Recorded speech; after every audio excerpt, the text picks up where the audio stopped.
नहीं है, समाज में कोई किसी के विश्वास में नहीं है और लगातार दौड़ रहा है केवल अपने के लिए।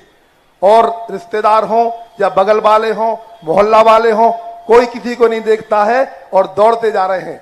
तो इस समाज में ये परिवर्तन क्यों है गुरुदेव?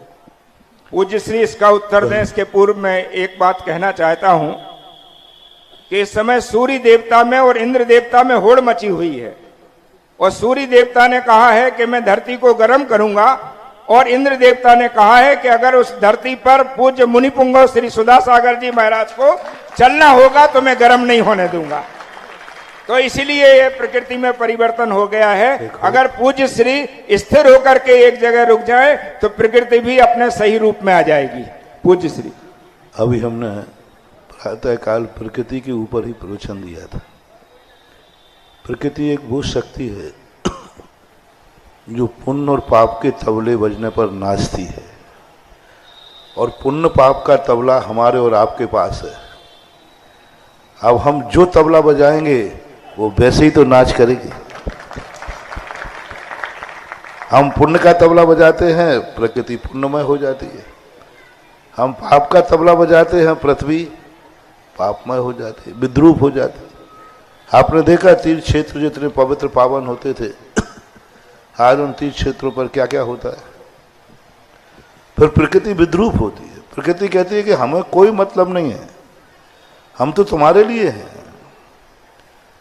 तुम क्या चाहते हो वैसा ताल बजाओ। यदि चाहते हो कि प्रकृति हमेशा अच्छी रहे, सुव्यवस्थित रहे, आप संगीत सुव्यवस्थित बजाइए। और आप चाहते हैं कि प्रकृति तबला आप यदवा तदवा बजाएंगे तो प्रकृति यदवा तदवा नाचेगी। नाचने वाला व्यक्ति यदि संगीत यदवा तदवा बजाए तो उसके पैर सही उठेंगे कि यदवा तदवा उठेंगे, और संगीत सही बचेगा तो सही। बस यही है। प्रकृति बिल्कुल नहीं बदल रही है, हम बदल रहे हैं तो प्रकृति को बदलना पड़ रहा है।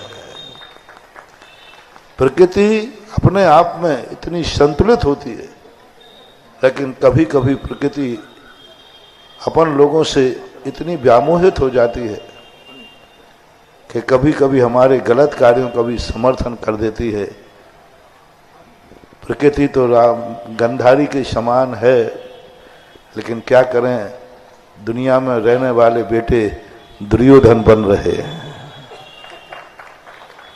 वो तो पवित्र है, वो तो निर्मल है, वो तो चाहती है कि हम सदा सबको बहुत अच्छा करें, लेकिन हमारे यहाँ के ईश्वर, हमारे यहाँ की परिणतियाँ विपरीत हो रही हैं। आज आप देख रहे हैं कि सब कुछ बदलता जा रहा है।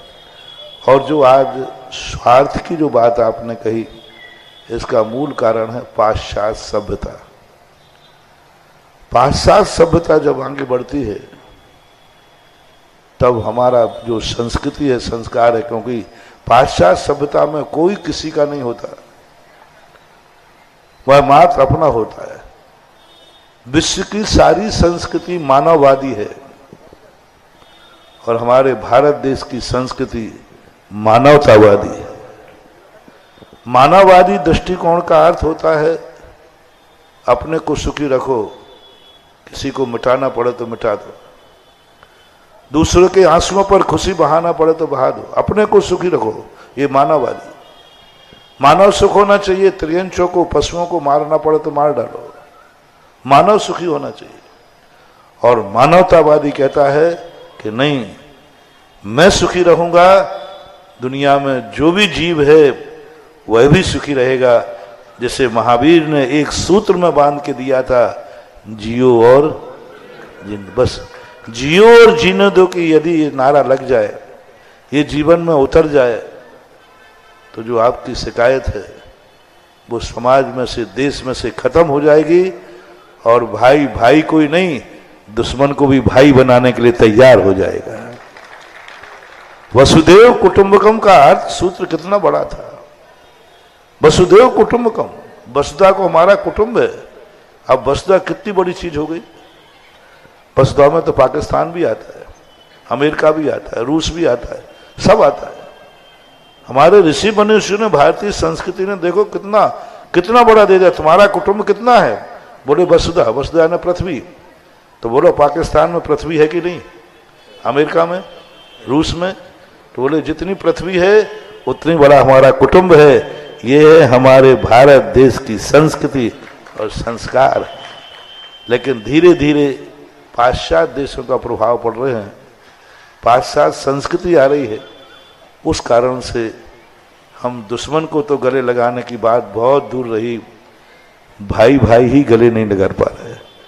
दो भाई भाई की तरह से जन्मते हैं और दुश्मन की तरह मरते हैं।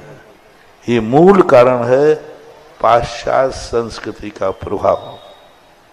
श्रीमती